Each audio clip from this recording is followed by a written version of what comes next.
Breathe in.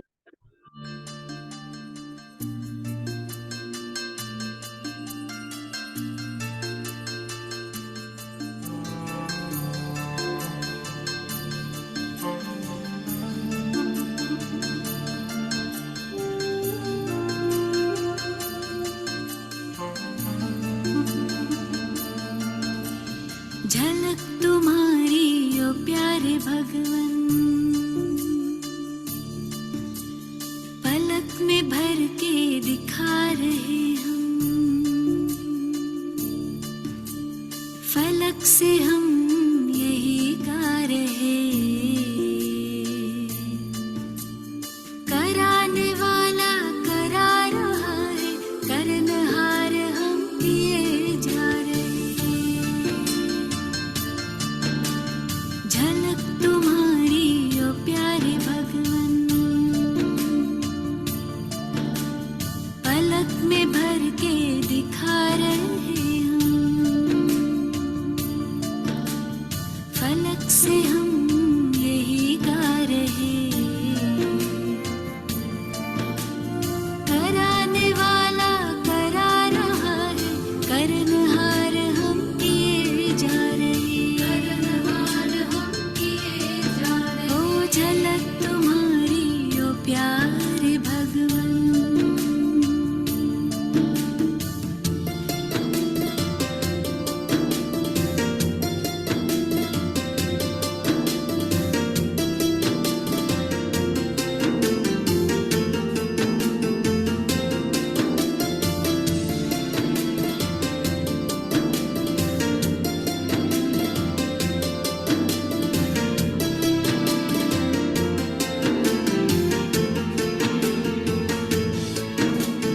करन करावन हार तुम्ही हो, तुम्ही तो करते तुम्ही कराते, बने हैं हम तो निमित्त केवल, हम अपनी उंगली पर लगाते, उठा के अपने हाथों को वरदान, हमारी रक्षा किए जा रहे, कराने वाला करा रहा है, करनहार हम किए जा रहे, करनहार हम किए जा रहे। झलक तुम्हारी ओ प्यारे भगवन।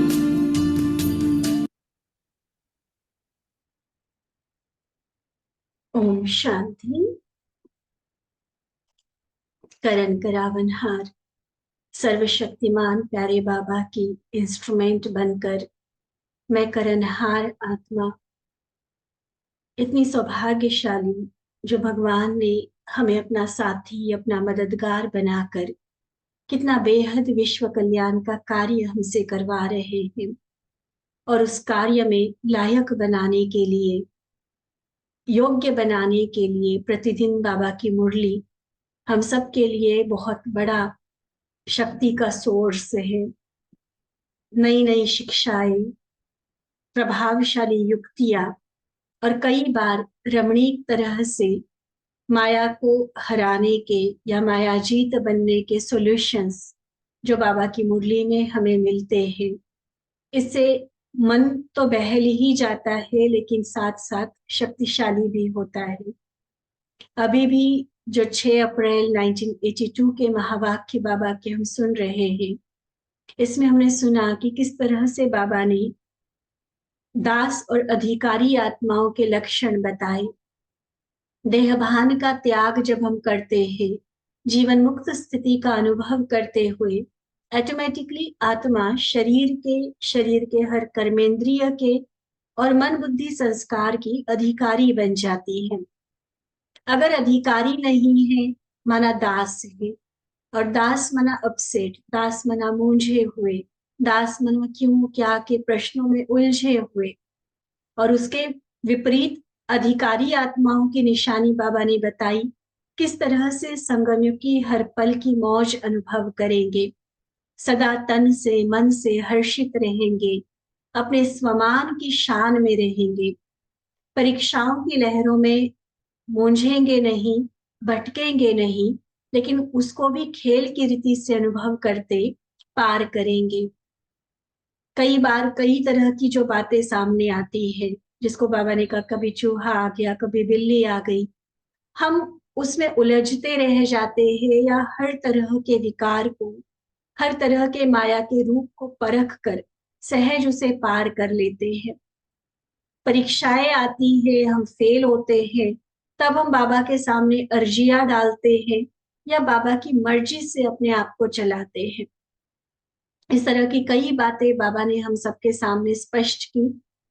माया की अधीनता के कारण जो एक रूहानी बेहोशी में बच्चे आ जाते हैं, ईश्वरीय होश खो बैठते हैं, तो ऐसे में बच्चों की क्या हालत होती है। और फिर से सदा सुजाग, सदा होश में रहने के लिए जो बाबा ने युक्ति बताई, समय की पहचान, अपने महत्व का एहसास हमें बाबा ने कराया। इन सभी बातों को ध्यान पे रखते हम अवश्य अपने आप को भी देखते हैं, बाबा क्या चाहते, मेरी अभी तक की लेवल कहाँ तक पहुंची है। ये सभी बातें जरूर स्पष्ट दिखाई देती हैं, जो हमारे पुरुषार्थ को और आसान कर देती हैं। अब आने वाले समय में अपने पुरुषार्थ को क्या दिशा देनी है, वह भी स्पष्ट हो जाता है। तो ऐसे ही मुख्य मुरली के बाद बाबा ने जो अलग अलग ग्रुप्स के साथ बात की है, उन मुलाकातों में भी ऐसी ही सुंदर शिक्षाएं बाबा की हम सुनेंगे। संतुष्टता का, नम्रता का क्या महत्व है, सभी की विशेषताओं को देखने से हमारी उन्नति कैसे होती है, समय के साथ साथ स्वयं का जो महत्व स्वमान के रूप में बाबा ने ध्यान दिलाया, उसे याद रखने से क्या फायदा होगा। इस तरह की कुछ बातें आज की मुरली में हम बाबा से सुनेंगे। 6 अप्रैल 1982 की मुरली से बाबा की अलग अलग पार्टियों के साथ मुलाकात। तो हम भी अपने आप को बाबा के सम्मुख अनुभव करेंगे, बाबा की वरदान भरी दृष्टि, बाबा का स्नेह और शक्ति अनुभव करते हुए इन महावाक्यों को सुनेंगे। तो पहला ग्रुप जो बाबा के सामने है, उनसे मुलाकात का सार, सदा नम्रता द्वारा निर्माण करते रहो। सॉरी, विशेष बाबा ने पहले टीचर्स के साथ बात की है, फिर पार्टियों के साथ है। तो बाबा पूछते, सभी निमित्त आत्माएं हो ना, सदा अपने को सेवा अर्थ निमित्त आत्मा हो ऐसा समझकर चलते हो। जो भी सेवा कार्य हम कर रहे हैं, स्थूल है, सूक्ष्म है, किसी भी तरह की सेवा, उसके लिए मैं निमित्त हूं ये मान के चलते हैं या खुद को मालिक समझते हैं। मैंपन का, कर्तापन का भाव आता है। निमित्त का मतलब होता है बाबा करा रहा है, उसमें मैंपन, कर्तापन ये चीजें नहीं होती है। तो निमित्तपन का भाव बाबा चेक करवा रहे हैं। इससे क्या फायदा होगा? निमित्त आत्मा समझने से सदा दो विशेषताएं साकार रूप में दिखाई देगी। निमित्त बनने से दो विशेषता, पहला, सदा नम्रता द्वारा निर्माण करते रहेंगे। निमित्त निमित्त है तो नम्रचित्त रहेंगे, नम्रता होगी और उसके आधार पर नवनिर्माण, स्थापना का कार्य चलेगा। रचनात्मक कार्यों में, क्रिएटिव कार्यों में वो आत्मा व्यस्त रहेगी। और दूसरा, सदा संतुष्टता का फल खाते और खिलाते रहेंगे, स्वयं भी संतुष्ट, औरों को भी संतुष्ट कर पाएंगे। तो ये दो विशेषताएं बताई निमित्त समझकर चलने से जो आएंगे। निमित्त होने से नम्रता और निमित्त होने से संतुष्टता होगी। तो मैं निमित्त हूं, इससे न्यारा और बाबा का प्यारा अनुभव करेंगे। मैंने यह किया, यह भी कभी वर्णन नहीं करेंगे। मैं शब्द समाप्त हो जाएगा, मैं के बजाय बाबा, बाबा, बाबा करा रहा है, बाबा चला रहा है, बाबा ने किया, बाबा ने टचिंग दिया, बाबा ने मुझे ये कहा, बाबा ये कहते, बाबा ने ऐसे कहा है। तो हर बात चाहे मेहनत खूब कर रहे हैं, अपना टाइम एनर्जी सब लगा रहे हैं, लेकिन बाबा बाबा बाबा बाबा मैंपन नहीं होगा उस। तो बाबा बाबा कहने से सबकी बुद्धि बाबा की तरफ जाएगी। जिसने निमित्त बनाया उसके तरफ बुद्धि लगने से आने वाली आत्माओं को विशेष शक्ति का अनुभव होगा, क्योंकि सर्वशक्तिमान से योग लग जाएगा। जिसने निमित्त बनाया, किसने बनाया? किसका इंस्ट्रूमेंट है हम? बाबा का। तो नेचुरली निमित्तपन का भाव माना बाबा की स्वतः याद रहेगी। और क्योंकि बाबा का साथ है, आप सोचो बाबा की शक्ति मेरे द्वारा कार्य कर रही है, तो क्या होगा? अन्य आत्माओं को भी स्वतः उस विशेषता का अनुभव होगा ही होगा। ऑटोमेटिकली उनका योग जैसे बाबा के साथ लगेगा, शक्ति स्वरूप का अनुभव करेंगे। नहीं तो अगर मैंपन का भाव है, बस मेरे साथ में कनेक्टेड रख रही हूं आत्माओं को, तो फिर कमजोर रह जाते हैं। तो निमित्त समझकर चलना, यही सेवाधारी की विशेषता है। देखो, सबसे बड़े ते बड़ा सेवाधारी बाबा है, वैसे सर्वोच्च शक्ति, लेकिन हमारे लिए सेवाधारी बनकर आया। लेकिन उनकी विशेषता ही यह है जो अपने को निमित्त समझा, मालिक होते हुए भी निमित्त समझा। निमित्त समझने के कारण सबका प्रिय हो गया। तो निमित्त हूं, न्यारी हूं, प्यारी हूं, यही सदा स्मृति में रख कर चलो।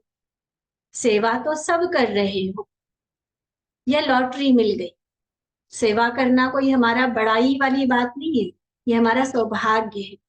हमें लॉटरी मिल गई जो बाबा ने हमें सेवा के लिए चुना। लेकिन अब इस मिली हुई लॉटरी को सदा आगे बढ़ाना या कहां तक रखना, यह आपके हाथ में है। बाबा ने सेवा दी, अब उस सेवा को निमित्त भाव से, निस्वार्थ भाव से, पूरी लगन पूरी निष्ठा के साथ हम करते हैं, तो उस भाग्य को हम बढ़ाएं।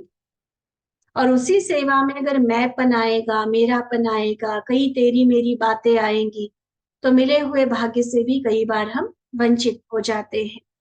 ये एक चांस होता है अपना पुण्य जमा करने का, भविष्य के लिए अपनी तकदीर बनाने का। उस चांस को हम कितना सही रीति से यूज करते हैं, ये हमारे ऊपर। देखो, किसी भी तरह की सेवा, हमारे कुछ भाई बहनों का बहुत पक्का है ये पाठ, किसी भी तरह की सेवा, मान लो बहनों ने कही कि आपको ये करना है, तो बिल्कुल हाँ जी माना हाँ जी का पाठ होगा। कभी कोई और एक्सक्यूज नहीं होगा, चाहे उन्हें वो आती भी नहीं है। पहले हाँ जी, फिर भले बताएंगे कि हमें ये थोड़ा सा आपको गाइड करना पड़ेगा, आप हमें बता देना कि कैसे करना है, तो हम उसको कर लेंगे। और क्यों? क्योंकि निमित्त समझा है ना।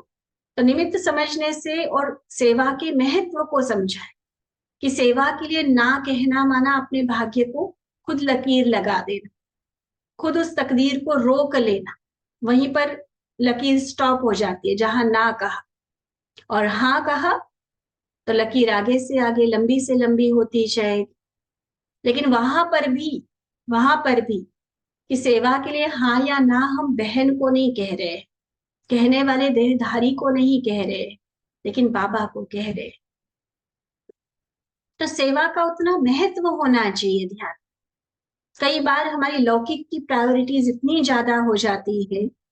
ठीक है, कई बार तो सच में पॉसिबल नहीं होता उसको साइड में करके सेवा करना, वो तो बहनें भी समझती है कि जेन्युइन कारण है। तो कुछ बार, कई बार मजबूरी हो सकती है, लेकिन हर बार नहीं होती। कोशिश थोड़ी सी की जाए, थोड़ी सी कोशिश की जाए, थोड़ा सा मैनेज किया जाए, इधर उधर थोड़ा सा कामों को एडजस्ट किया जाए, तो हम सेवा के लिए भी हमेशा हाँ जी कर सकते। ना करने की नौबत ही नहीं आ सकती। लेकिन वो मुझे देखना है कि हम प्रायोरिटीज किसको देख के चल रहे हैं। और प्रायोरिटीज का मतलब ये नहीं कि हम कोई लौकिक काम छोड़ रहे हैं, करेंगे वो भी, लेकिन वो अपने समय से करेंगे और कुछ समय सेवा के हिसाब से निकाल कर हम बाबा के पास देंगे। तो ये सेवा का कार्य, इवन समर्पित होते हुए सेंटर पर मान लो हम रह रहे हैं तो भी कुछ पर्सनल काम होते हैं, कुछ सेवा के हिसाब से सबके साथ करने वाले काम होते हैं। तो नेचुरली हम क्या करते हैं, पर्सनल कामों को अपने हिसाब से सेट कर देते हैं। पहले प्रायोरिटी किसको देंगे, जो सबके लिए करने वाला कार्य, जो सबके साथ करने वाला कार्य है।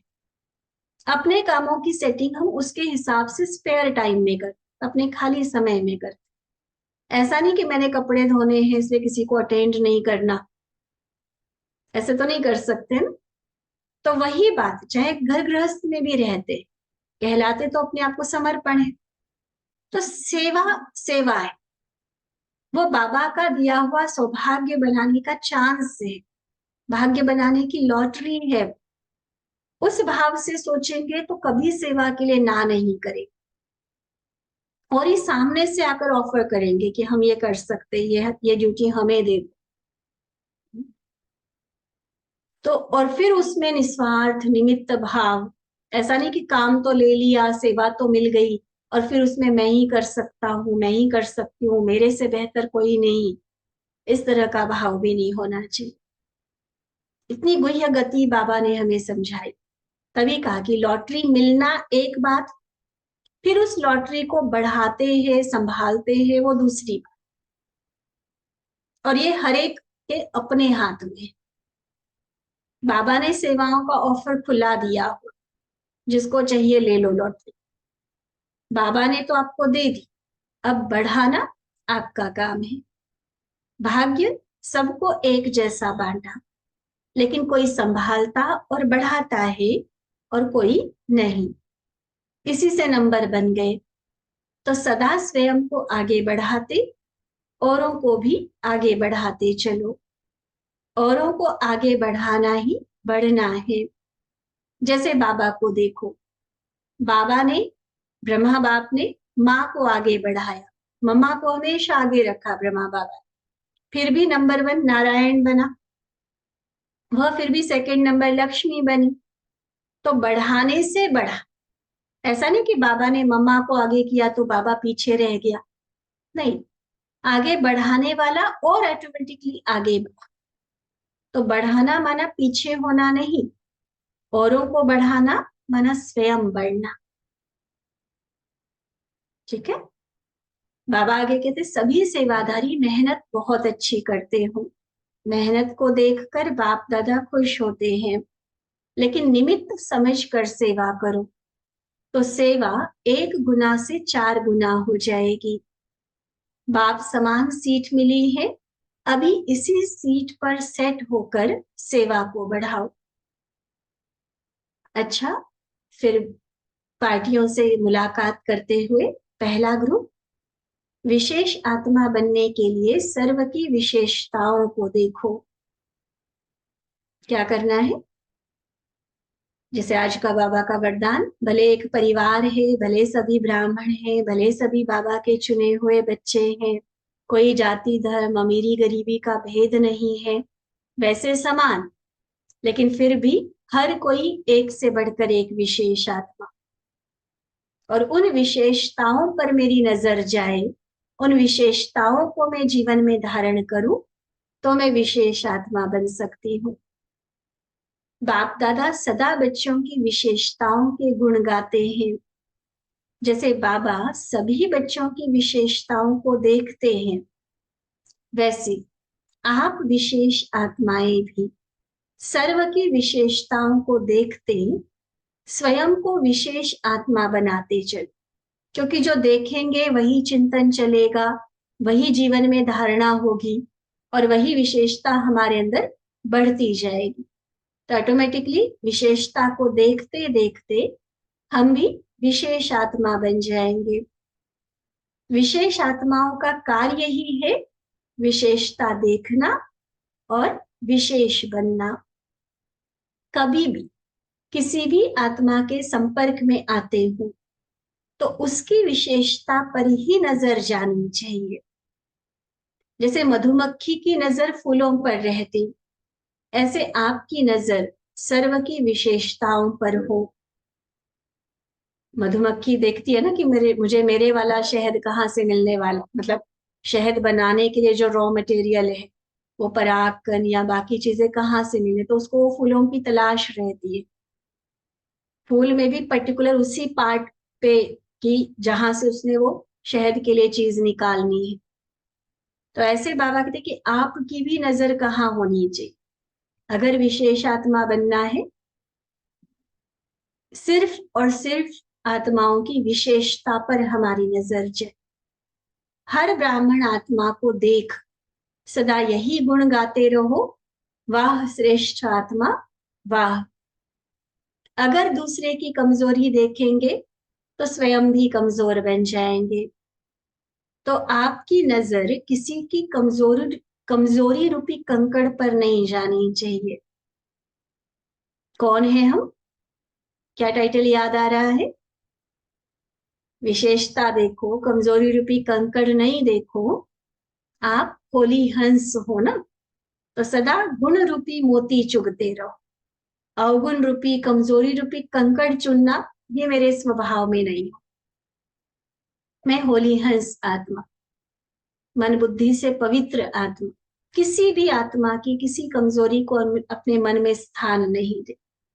देखो भी विशेषता, वर्णन भी विशेषता करो और विशेष आत्मा बन जाओ उस विशेषता को धारण करके।